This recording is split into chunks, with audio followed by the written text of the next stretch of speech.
This is an important lesson because it's all about behavioral questions. Most companies include behavioral questions in the interview process.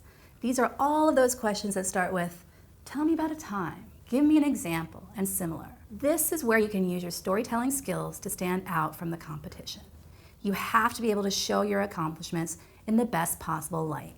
That means crafting stories, true stories of course, that show you at your best, that prove you're qualified for this job, and demonstrate you would be a pleasure to work with. It's really hard to come up with this kind of compelling story spontaneously in an interview.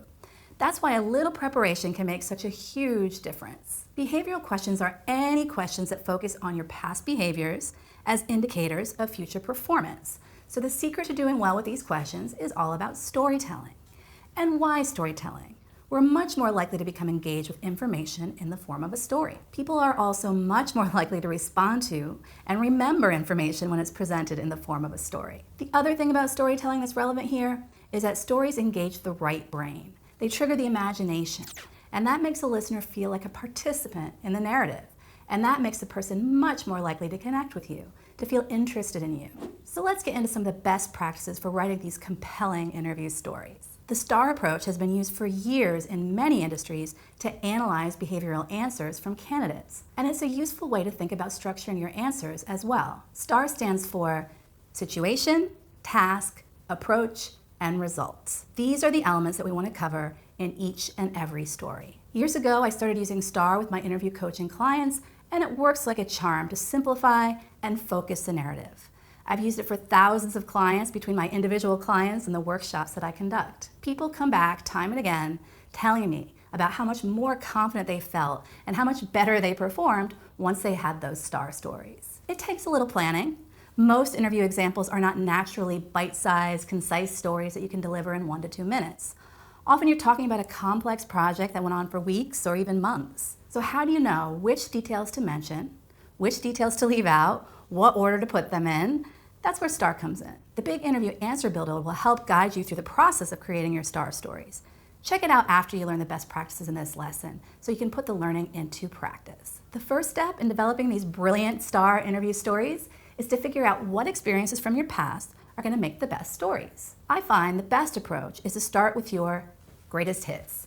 If you try to come up with a story for every possible behavioral question out there, you'll get overwhelmed quickly. Instead, focus first on your best stories, as these can typically be used for a variety of different questions. Start by listing your proudest professional accomplishments. Think of those projects where you really excelled, maybe a situation that led to a promotion, anytime that you tackled a really difficult task and succeeded, like a negotiation or resolving an important customer issue or making a tough decision. Choose the stories that feature your greatest accomplishments, because those impressive stories each tend to demonstrate multiple competencies. Think about that project that required leadership, communication skills, problem solving, and attention to detail. That story can be adapted for different behavioral questions. Once you've got your greatest hit stories identified, you'll also want to think about the competencies required for the job at hand. The job description will help with this. If innovation is in the job description, of course, you want to make sure you have a story prepared that showcases your ability to innovate. Once you have a list of stories to develop, it's time to sit down and flesh them out using that simple STAR format. Naturally, we're going to start with part 1, ST, which stands for situation, task. The idea here is to give the interviewer some context, some background, just what they need to know to make the rest of the story make sense. Resist the temptation to go into too much detail here, just enough to clarify your role and ensure understanding of the difficulty, complexity, and/or size of the challenge. This is important so they'll be properly impressed. This first part is just drawing them in and providing a foundation so the rest of the story makes sense. What were you trying to achieve and why? Now let's talk about A, approach, part 2 of our story. Here's where we describe the actions that you took to complete the task, solve the problem, address the issue, improve the situation. Why did you do what you did? What was the strategy behind it? This will help show what you're like on the job, how you approach things, and how you think. You'll want to mention relevant skills used and competencies demonstrated, because this can really help to underline your abilities and your strengths.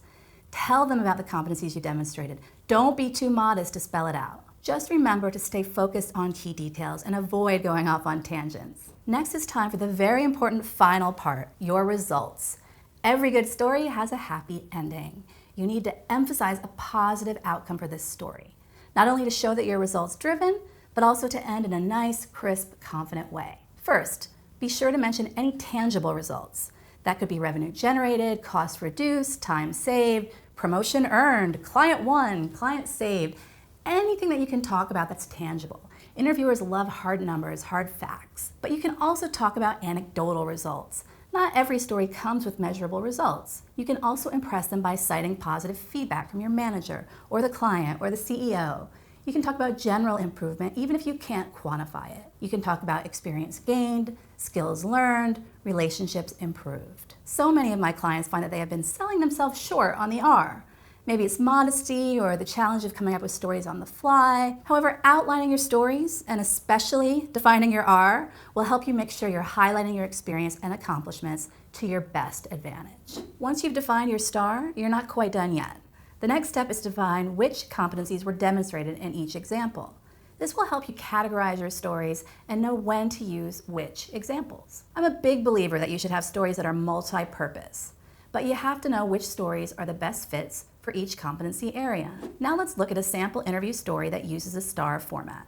This should help you see how it all fits together and how you can create similar stories about your own experiences. One note here, when you're writing this out, there's no need for you to write out exactly what you would say. Your written version is going to be more of a rough set of bullet points.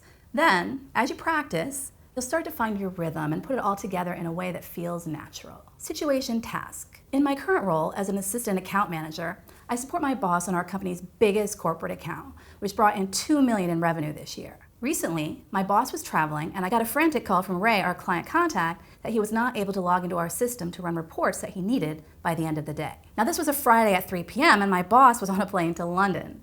Ray was very upset when he heard that my boss was unavailable, and I knew I had to figure out a way to help him or things could get ugly. Great. This situation task jumps right into the action. We're not going into a lot of detail about who Ray was, the history of the system, nothing that's not relevant. Another good thing about this story is that it's got some nice urgency and drama. If you can inject that into your stories, that's going to help you as well. Now on to A, approach. The first thing I did was apologize to Ray about the inconvenience. I gave him a chance to vent a bit and reassured him that I would do whatever was humanly possible to resolve the problem for him. I called our help desk, but the technician told me that the issue would have to go into the queue, and he was very busy. So I decided to go wait outside the office of our customer support director, the technician's boss, until he could see me. I then explained the situation and expressed how important it was for us to find a solution as soon as possible for our #1 client. I then set up a conference call with Ray and our customer support director, and working together, we were able to identify the cause of the problem, which was related to Ray's company's security settings. Okay, that's a pretty good overview of what the candidate did and why, focusing on skills demonstrated. First, client communication skills, then sense of urgency, proactive problem solving, and persistence. Finally, taking the lead while the boss was away and a focus on getting things done.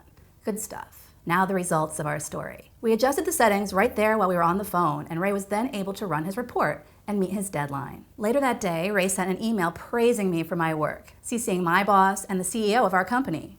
Ray said I saved the day for him with my persistence and excellent customer service skills. Our CEO called me to congratulate me on my quick thinking and tell me to keep up the good work. Lots of good stuff here. We solved the problem, the client was happy, we're actually quoting the client here.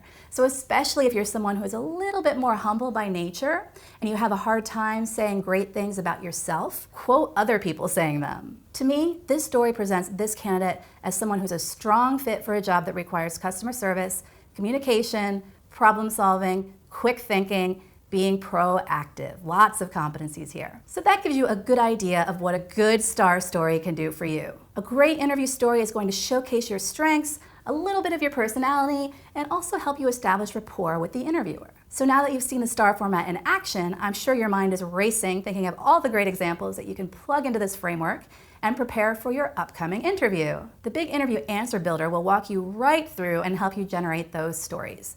You'll also find additional examples on Big Interview if you need more inspiration to get started. And don't forget, once you finalize your stories, it's time to practice. Telling the story out loud is an important final component to help you remember your key points.